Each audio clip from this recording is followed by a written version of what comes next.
Hi అండి. Recipe Rambabu YouTube ఛానల్కి మీ అందరికీ వెల్కమ్. ఈ వీక్ ప్రతి వీక్ లాగే మంచి చికెన్ స్టార్టర్ అయితే పట్టుకొచ్చా. అదే మన చికెన్ మెజెస్టిక్. చాలామంది టేస్ట్ చేసి ఉండరు, కానీ ఒక్కసారి టేస్ట్ చేసి చూడండి, మీరే సూపర్ అని చెప్తారు. సో వీడియోలోకి వెళ్ళిపోదాం. దీనికోసం ఒక 500 గ్రామ్స్ చికెన్ బ్రెస్ట్ ఈ విధంగా కట్ చేసుకోవాలండి. వీడియోలో చూపించినట్టుగా. మీకు కావాలంటే చికెన్ షాప్ వాళ్ళే కట్ చేసి ఇస్తారు, లేదా మీరు బ్రెస్ట్ పీస్ తెచ్చుకొని ఇంట్లో చేసుకోవచ్చు. ఇప్పుడు దీంట్లోకి ఒక టేబుల్ స్పూన్ పెప్పర్ పౌడర్ వేయండి, ఒక టేబుల్ స్పూన్ సాల్ట్, ఇంకా ఒక tablespoon ginger garlic paste, ఇంకా 4 టేబుల్ స్పూన్స్ కార్న్ఫ్లోర్ అయితే వేసుకోండి. ఇది చాలా సింపుల్ రెసిపీ, మీరు జాగ్రత్తగా చూడండి, ఈజీగా చేసుకోవచ్చు. లాస్ట్గా ఒక గుడ్డు వేసుకొని దాన్ని శుభ్రంగా మిక్స్ చేసుకోవాలి. ఫ్రెండ్స్, కొత్తగా ఛానల్ పెట్టాను, మీకు మంచి మంచి రెసిపీస్ పెడుతున్నాను, కాబట్టి ఛానల్ చూడండి. మీకు నచ్చితే ప్లీజ్ సబ్స్క్రైబ్ చేసి సపోర్ట్ చేయండి, ఎందుకంటే మీ సపోర్ట్ లేకుండా ఛానల్ అయితే గ్రో అయ్యే ఛాన్సే లేదు. ఇప్పుడు ముక్కలన్నిటికి ఇలా పట్టేలాగా శుభ్రంగా మిక్స్ చేసుకున్నాం కదా. ఇప్పుడు దీన్ని మనం ఒక 30 మినిట్స్ పాటు మ్యారినేషన్కి వదిలేయాలి. ఈలోపు ఫ్రెండ్స్, వీడియోకి ఒక్క లైక్ అయితే కొట్టండి, మీకు వీడియో నచ్చినట్లయితే మర్చిపోకండి. ఇప్పుడు ఇంకో కంటైనర్ తీసుకొని ఒక 100 ml ఆయిల్ వేసుకోండి. ఇది హాఫ్ అన్ అవర్ తర్వాత. ఇప్పుడు ఆయిల్ వేసుకుని కొంచెం హీట్ చేసుకున్నాక ఒక్కొక్క పీస్ ఆయిల్లో ఫ్రై చేసుకోవాలి.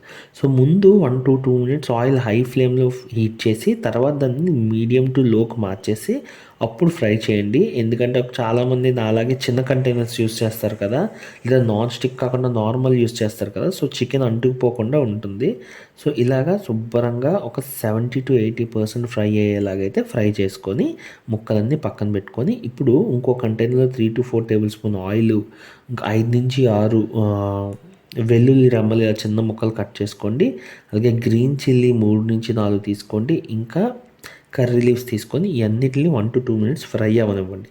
ఆ తర్వాత కొంచెం టర్మరిక్ పౌడర్, అలాగే ఒక టేబుల్ స్పూన్ చిల్లీ పౌడర్, ఒక టేబుల్ స్పూన్ పెప్పర్ పౌడర్, అలాగే ఒక టేబుల్ స్పూన్ సాల్ట్ వేసి వీటిని శుభ్రంగా కలపండి ఫ్రెండ్స్.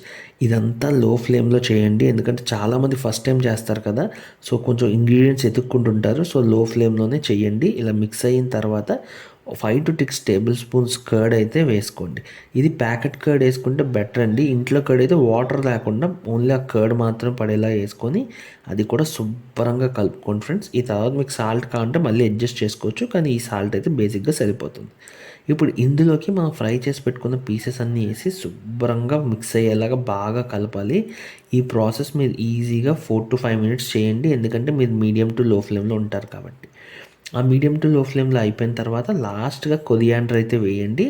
వేసి ఇంకొక 1 to 2 మినిట్స్ మిక్స్ చేయండి. కొరియాండర్ లాస్ట్లో మాత్రం ఏంటి ఫ్రెండ్స్, ముందే వేస్తే అది ఎక్కువ ఫ్రై అయిపోయి మీకు దాని టేస్ట్ కూడా రాదు. అంతే, డిష్ చాలా సింపుల్. ట్రై చేయండి, మీకు ఎంత నచ్చుతుందో నేను గ్యారంటీ.